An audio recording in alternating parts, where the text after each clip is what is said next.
The world was moving in its usual rhythm when the sky suddenly changed. Above the great cities, glowing symbols appeared, not made by human hands but by something greater. At first, people thought it was some strange natural light or a new experiment by scientists. But soon every screen across Earth, from small phones to the largest television stations, flickered at the same time. A single voice, calm and cold, filled the air. The voice spoke in many languages at once, perfectly understood by every listener. It said, "We are the Galactic Council. We are the guardians of order in this galaxy. Humanity has grown restless and dangerous. Your endless wars, your unchecked hunger for resources, and your reckless ambitions are a threat to peace. You must submit to our authority or face the consequences of defiance." The world fell silent. For the first time, every human being heard the same message at the same moment. Children in villages, workers in factories, and leaders in great halls all froze. Some stood in awe, some trembled in fear, and some clenched their fists in anger. In New York City, at the headquarters of the United Nations, chaos broke out. Ambassadors and representatives rushed into the chamber. Some whispered about surrender. Others shouted for resistance. Cameras recorded every word, broadcasting live to billions of people. A woman from a small island nation stood up first. Her voice was steady but filled with concern. "They are far greater than us," she said. "We cannot stand against such powers. If they have traveled across the stars, they can destroy us in a single breath. We must submit to survive." An older ambassador from Eastern Europe slammed his hand on the desk. "No," he said firmly. "If we surrender now, we give up everything that makes us human. Freedom, choice, and dignity. Are these not worth more than mere survival? We have always fought against impossible odds. Why should this be different?" The room erupted in argument. Some feared total destruction. Others argued that even in the shadow of defeat, humanity's spirit must not bow. Meanwhile, ordinary people reacted in their own ways. In small towns, farmers paused in their fields and looked up at the strange glowing sky, whispering prayers for their families. In great cities, crowds gathered, staring at giant screens with wide eyes. Some wept, some shouted. Some began to plan for the future, whether in chains or in freedom. In hidden laboratories and military bases, scientists and generals watched the message carefully. They studied every symbol, every sound. Already questions began to form. How advanced were these aliens? How much time did humanity have? Was there even a chance to resist? The Galactic Council's message continued. "You will respond within one rotation of your planet. Failure to comply will be taken as defiance. Submit and you will be guided. Resist and you will be crushed." And then silence. The glowing symbols vanished from the sky. The world was left in darkness and uncertainty. Back in the United Nations chamber, the arguments grew louder. Leaders stood one after another, giving their opinions. A general from South America spoke in a strong voice. "They think we are weak because of our divisions. But if we unite, we may have a chance. The Council underestimates us. They see our wars and our mistakes, but they do not see our courage, our creativity, and our unity when threatened." A representative from Asia shook her head. "You speak of courage, but courage cannot stop energy weapons that we cannot even imagine. If they can cross stars, they can burn our world before we even fire a single missile." The debate raged for hours. Across the world, similar arguments took place in homes, schools, and streets. Surrender or fight, safety or freedom. As the hours passed, something remarkable began to happen. Ordinary people, not leaders, began to speak louder. On social media, in town halls, and in conversations between neighbors, the same thought repeated: humanity must not bow. Teachers reminded students of the struggles of the past, how humanity survived disasters, wars, and impossible challenges. Veterans told stories of battles where the weaker side still found victory through cleverness and unity. Scientists argued that human adaptability had always been the key to survival. A wave of determination spread like fire. Fear was still present, but alongside it grew defiance. Late that night, the leaders of Earth gathered once more. This time, the chamber was quiet. They all looked tired, but there was a new firmness in their eyes. The Secretary General of the United Nations stood and addressed the room. "We have debated enough. We have measured our fear and our courage. Now we must decide. If we surrender, we live under their rule forever. If we resist, we may fall, but we may also rise. History has always shown one truth: humanity survives because it never gives up. One by one, the leaders nodded, some with heavy hearts, some with pride, but all with agreement. The decision was made. Humanity would answer the Galactic Council, not with submission, but with defiance. The next morning, the skies lit up again. The Council awaited Earth's reply. Across the globe, people held their breath. A signal was sent carrying Earth's message across the stars. The Secretary General's voice echoed firm and clear. To the Galactic Council, we hear your threat, but we will not kneel. We are humanity and we choose freedom. If war is the path you bring, then war is the path you shall have. The message ended. Silence followed. But this silence was different. It was not filled with fear. It was filled with determination. Humanity had spoken with one voice for the first time in history. The Council would return. War was coming, but Earth was ready to face the storm. The message had been sent. Earth had answered the Galactic Council with defiance instead of fear. The declaration echoed across every continent, carried on every screen and every speaker. Humanity had spoken with one voice for the first time in its long history. But words alone would not be enough. The Council would return, and when they did, they would bring fire and steel from the stars. In the weeks that followed, the world moved with a new purpose. Nations that had once competed now sat at the same table. Old rivals extended hands once clenched into fists. For the first time, humanity's survival depended not on borders or flags, but on unity. The United Nations, once seen as a place of endless arguments, transformed into something new. Its chamber was no longer filled with noise and division. Now it was filled with determination. Representatives who once spoke of trade, territory, and politics now spoke of survival and strategy. Engineers from across the globe arrived in New York, carrying designs and blueprints. Military leaders exchanged information once held secret. Scientists who had never spoken before now shared their research freely. The world was changing. Humanity was beginning to stand together. In a laboratory in Switzerland, a group of young scientists studied the recording of the Galactic Council's message. They slowed it down, frame by frame, searching for details. Look at the light patterns, one of them said, pointing to the glowing symbols. They're not just decoration. They're energy signatures. If we can understand them, maybe we can learn something about their technology. Another scientist nodded. And the voice. It wasn't just sound. It carried vibrations in ways our instruments have never recorded before. That means they have technology that manipulates communication itself. If we can analyze it, maybe we can build defenses against it. Their eyes burned with determination. They knew they had only a short time, but humanity had always worked best when challenged. Meanwhile, in secret bunkers and military bases, soldiers trained harder than ever. Old weapons were polished and new ones were tested. Commanders began to imagine battles not on Earth but in the stars. In the deserts of America, new prototypes of rockets were built. In the factories of Asia, machines worked day and night to produce stronger materials. In Europe, old underground shelters were rebuilt, prepared to protect civilians. Everywhere, humanity moved like a single organism, preparing for the storm that was coming. But unity was not without struggle. There were still voices of doubt. In small towns, some people asked, "What is the point of fighting? They will crush us." In cities, some whispered that surrender would mean safety, at least for a time. Even among leaders, fear still lingered.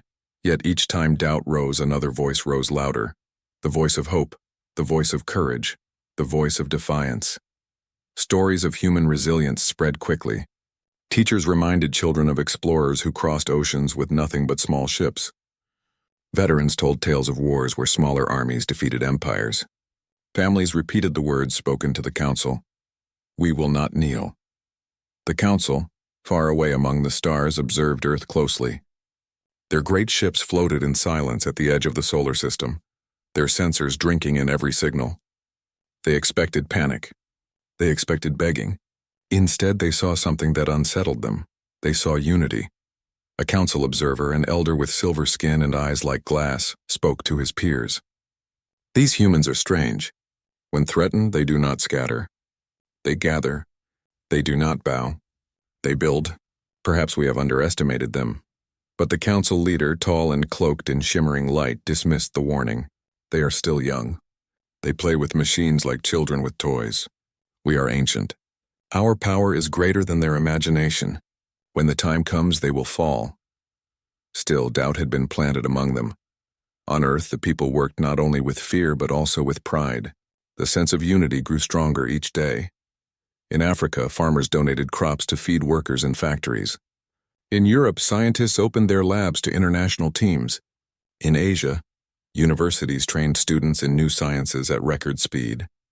In the Americas, volunteers joined programs to build ships, satellites, and defenses.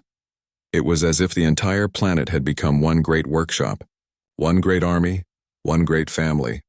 One evening, in a quiet village in South America, a teacher gathered her students.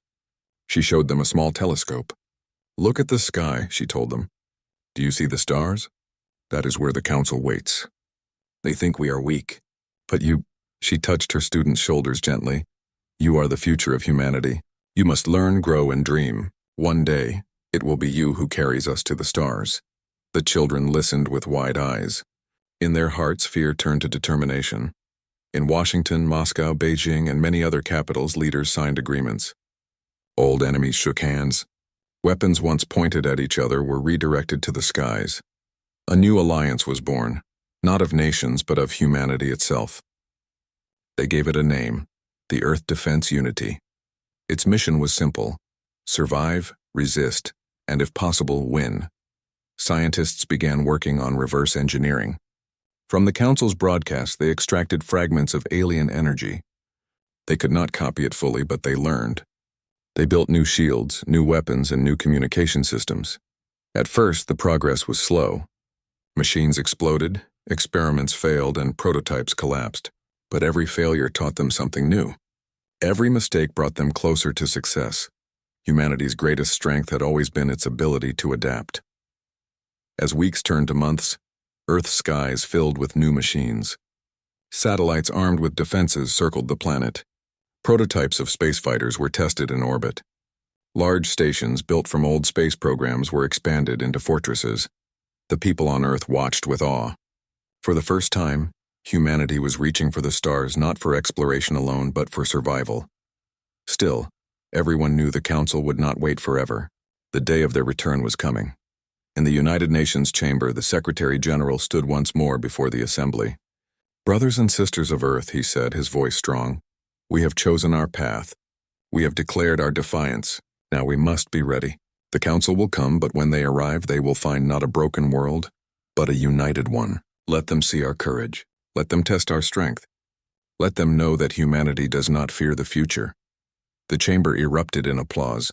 Far beyond Earth, in the cold darkness of space, the Council's fleets prepared to move. Their ships, massive and glowing, turned toward the blue planet. The war had not yet begun, but the first steps had been taken. Humanity stood together, no longer divided. And for the first time in history, Earth faced the stars not with fear but with unity. The storm was coming, but humanity was ready to face it. The months of preparation had passed. Humanity had united, building defenses, training soldiers, and studying alien signals. Factories ran day and night. Laboratories glowed with lights as scientists worked without rest. Families prayed, children dreamed, and leaders planned. But deep inside, everyone knew that time was running out. The Galactic Council would not wait forever. And then, the day came. It began with a whisper in the dark. High above the solar system, telescopes caught strange movements. Distant stars blinked out as giant shadows passed in front of them. Soon, radio waves filled with strange signals. The Council's fleet had arrived. Their ships were massive, larger than any human city. They glowed with energy, moving like silent giants through the void. To them, Earth was a small world, fragile and unprepared. To them, victory was certain. But Earth was waiting. In a hidden command center buried deep under the mountains, generals and scientists watched the screens. Green dots showed Earth's small defenses. Red symbols showed the alien fleet. "They're here," whispered one young officer. His voice shook, but his eyes burned with determination. The commander, an older man with gray hair, placed his hand on the boy's shoulder. "Yes," he said firmly. "And so are we. Let them come." The Council's ships entered Earth's orbit. Cities across the world watched the sky as glowing lights appeared above the clouds. People gasped, pointing at the alien vessels that floated like silent mountains. In the streets there was fear, but also courage. Families gathered together, holding hands. Soldiers stood ready in their posts. Pilots strapped into new machines, their hearts pounding. Humanity was prepared to fight. The first move came from the Council. A deep voice filled the skies once more. Humanity, you have chosen defiance. We will now deliver judgment. This is your final chance to surrender. Bow and you may live. Resist and you will be destroyed. The message was broadcast in every language. The world listened. Then, from the United Nations Command Center, a single reply was sent back. We have chosen freedom. We will not bow. The war had begun. The Council ships fired beams of energy toward Earth's defenses. Towers of light cut through the sky, striking satellites and space stations. Explosions flashed in orbit like sudden stars, but Earth struck back. Small fighters launched from hidden bases on the moon and in orbit. They were tiny compared to the alien giants, but they were fast and unpredictable. Pilots used clever maneuvers weaving between the beams of energy, firing missiles that exploded against the enemy's shields. At first, the Council barely noticed. To them, these tiny ships were nothing more than insects. Their shields absorbed the first attacks easily, but soon something strange happened. Human pilots did not fight like the Council expected. They did not follow patterns. They did not fight with rigid rules. They improvised, adapted, and changed tactics every moment. A squad of fighters lured one alien ship into chasing them. They led it close to Earth's atmosphere, where gravity pulled hard. At the last second, the humans dove away, and the great ship struggled to correct itself. In its effort, it drifted too low, and Earth's new surface weapons opened fire. Bright streaks of energy, built from newly developed technology, struck the alien vessel. Its shields cracked, and for the first time, a Council ship was damaged. The world cheered, but the battle was far from over. The Council retaliated with overwhelming force. More beams lit the sky, tearing through human defenses. Whole squadrons of fighters were destroyed in seconds. On the ground, cities trembled as the shockwaves reached them. Yet even as losses mounted, humanity refused to retreat. In the Pacific Ocean, submarines surfaced and launched hidden missiles toward orbit. In the deserts, long-range cannons roared, sending blazing trails of light into the sky. In space, damaged stations sacrificed themselves, crashing into alien ships and exploding with powerful blasts. Each action cost lives. Each action carried pain. But each action also proved one truth: humanity would not bow. Among the Council, doubt began to grow. On one of their command ships, an elder with crystal-like eyes spoke urgently. These humans fight differently. They are not orderly. They are not predictable. They use their weakness as strength. They adapt faster than we expected. But the Council leader shook his head. They are still small. Their weapons are crude. We will crush them. Still, unease spread through the alien ranks. The battle raged for hours. Earth's skies burned with fire. Ships clashed in orbit. The ground shook as weapons roared, and then a moment came that would be remembered forever. A single human ship, a small fighter with only 2 pilots, made a desperate move. Their mission was dangerous, almost impossible. They carried a new experimental weapon, built from fragments of alien energy. If they could deliver it into the heart of a Council vessel, it might cause massive damage. The 2 pilots looked at each other inside the cockpit. One smiled, though his face was pale. "Are you ready?" The other nodded. For Earth, they dove toward the largest Council ship, weaving through fire and light. Enemy beams sliced past them, burning their wings, shaking their craft. But they kept going. At the last moment, they released the weapon and pulled away. The small device glowed brighter until it burst into a wave of energy. The Council ship trembled. Its shields shattered. Fire erupted across its massive surface. Slowly, like a falling mountain, the alien vessel began to break apart. Across Earth, people saw the explosion in the sky. They cheered, shouted, and wept. For the first time, humanity had destroyed a Council warship. The galaxy itself would remember this moment. But victory came at a cost. Many human ships were lost. Many soldiers never returned. Families mourned even as they celebrated. The Council fleet, though damaged, still hovered above Earth. They had not been defeated, only shaken. In their command halls, alien leaders argued. "These humans are not like others," one said. "They fight even when hope is small. Their spirit is dangerous," the Council leader frowned. His pride was wounded, but his anger grew. Then we will send more ships. We will show them the true power of the Council. Back on Earth, survivors returned to their bases. Engineers rushed to repair damaged machines. Doctors worked day and night to heal the wounded. Scientists studied the wreckage of the destroyed Council ship, eager to learn more. The Secretary General addressed the world once again. His voice was tired but strong.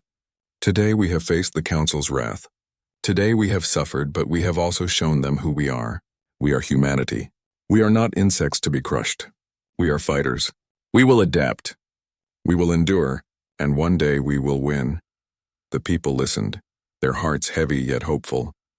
The first clash had ended. Humanity had survived, but the war was only beginning. The Council had been wounded, but they would return with greater force.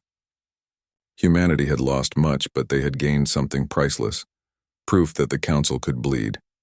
And in that truth, hope was born. The first battle had ended, but Earth's skies were still alive with tension.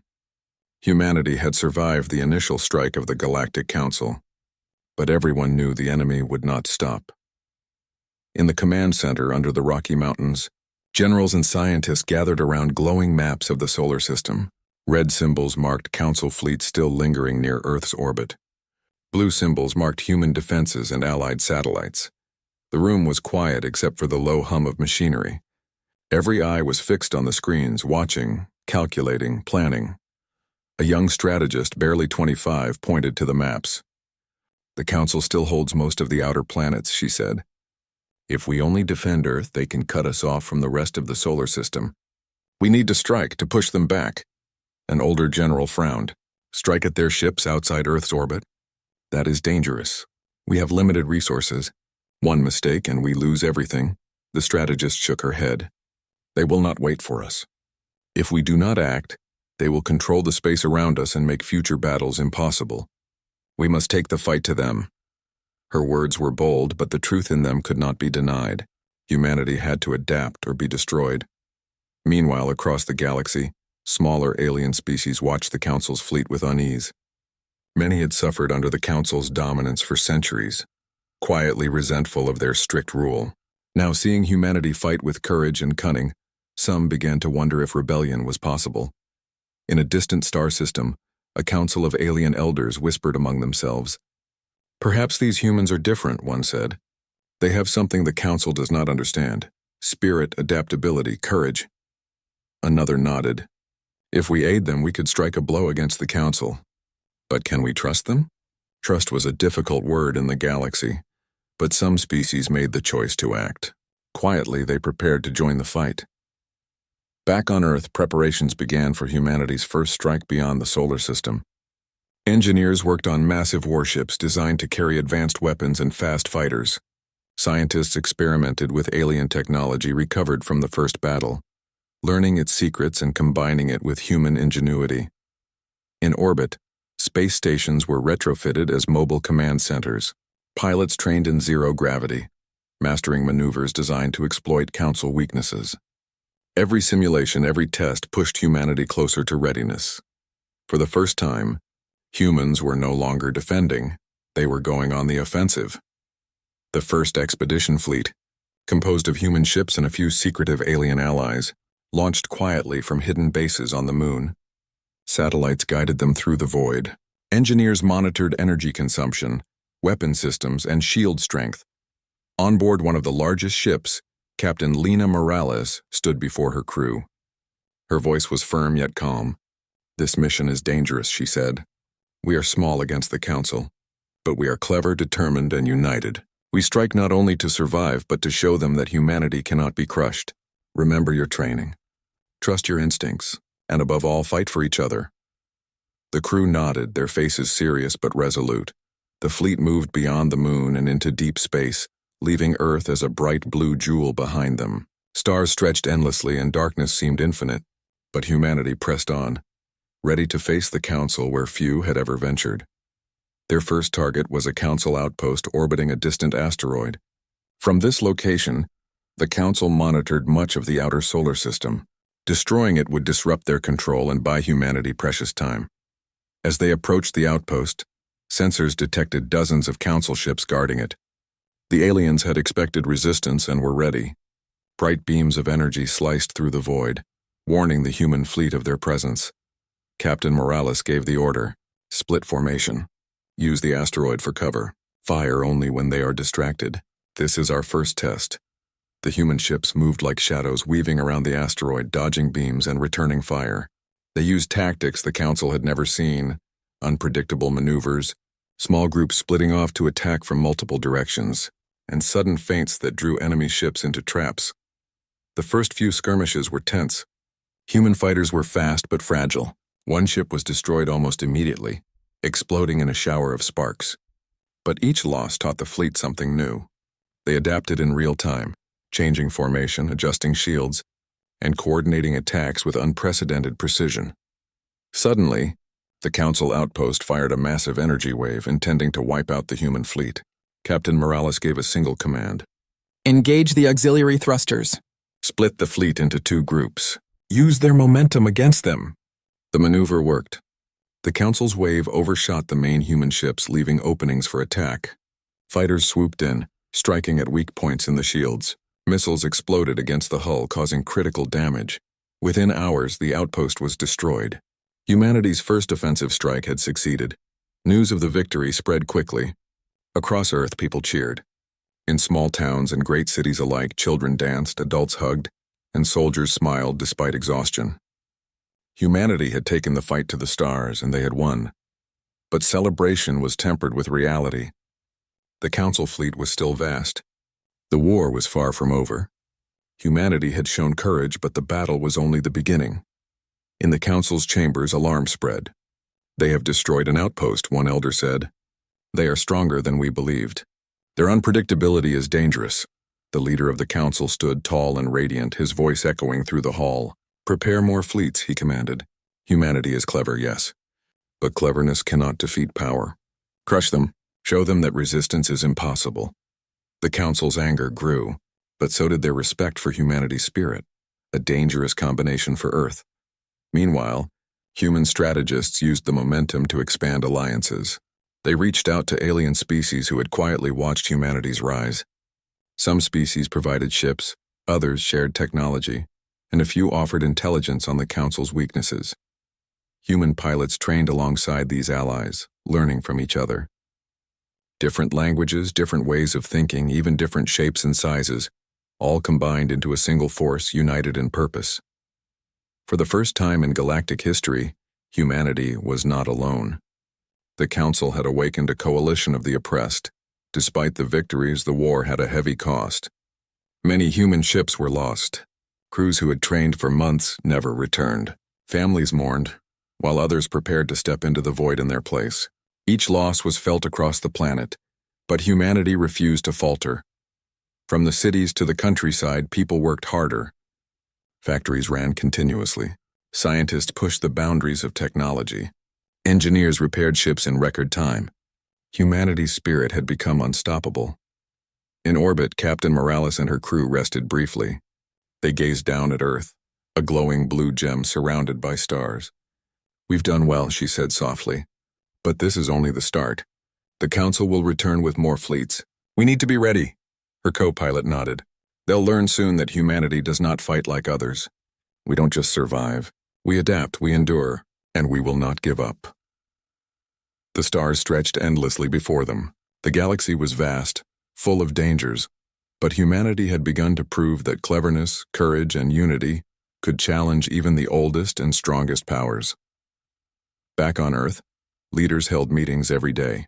They planned new missions, studied every recovered piece of alien technology, and coordinated with allies across the galaxy. The Secretary General addressed the world once again. His voice carried over the airwaves. Humanity has struck its first blow beyond our planet. We have shown that courage, unity, and determination can overcome even the greatest power. But the war is only beginning. We must continue to adapt, to learn, and to fight. The Council will return, but when they do, they will find not a weak planet, but a human race united, clever, and unbroken. And so, the war spread beyond Earth. Humanity's name began to travel across the stars. Tales of small fighters striking down massive ships, of clever traps and bold tactics, reached distant systems. Whispers began to spread among alien civilizations. Perhaps humans were not just another species. They were something extraordinary. In the darkness of space, the Council prepared new fleets. On Earth, humanity trained harder, built faster, and thought smarter. The galaxy had changed forever.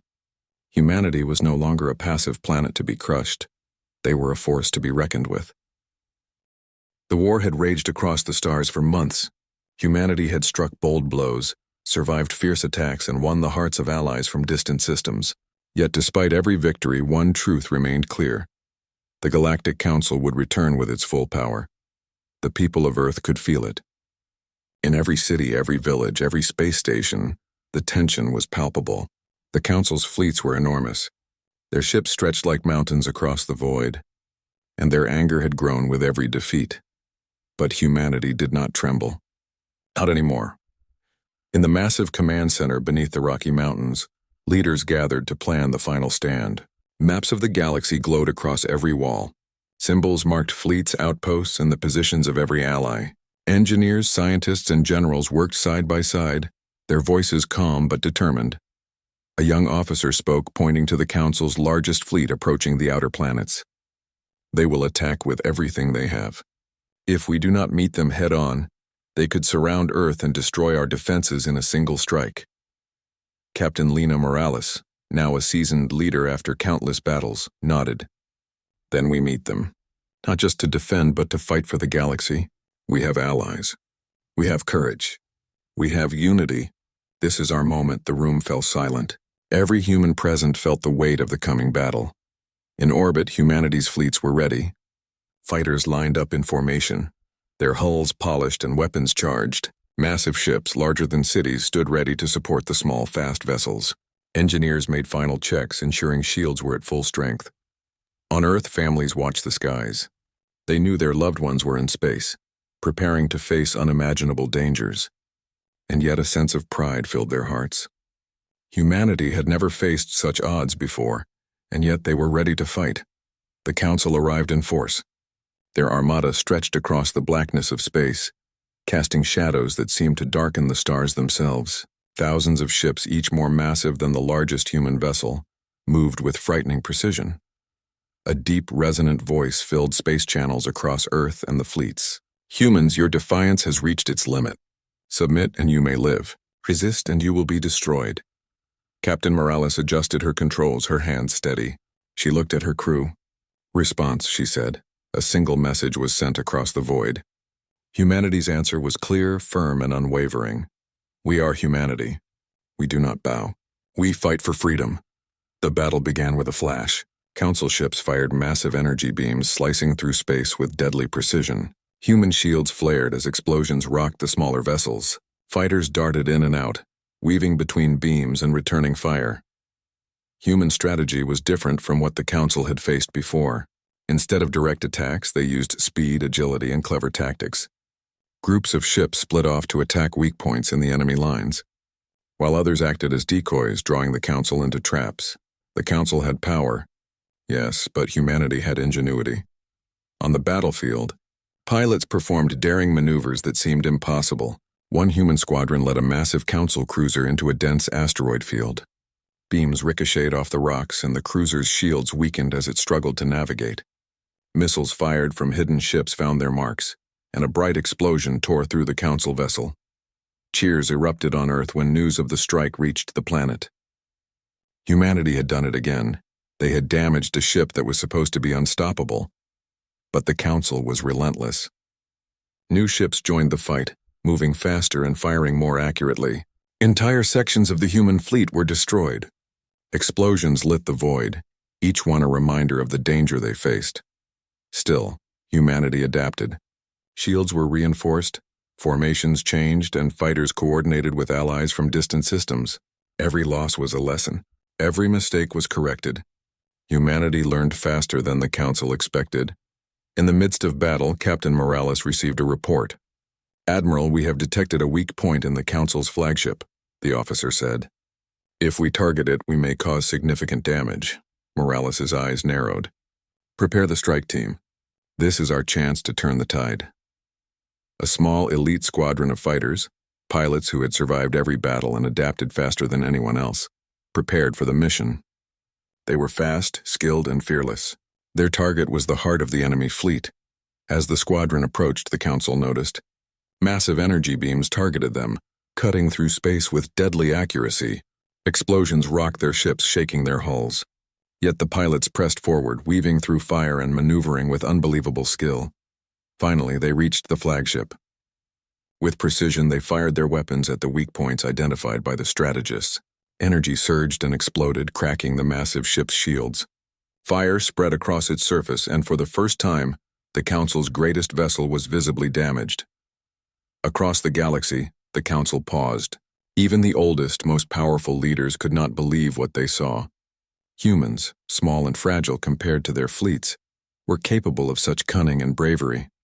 On Earth, people watched the battle live through satellites and communications arrays. Families cheered and wept. Soldiers and civilians alike felt the pride of a species that refused to be broken. Humanity had survived the first clash, and now they had struck a blow that the galaxy would remember forever.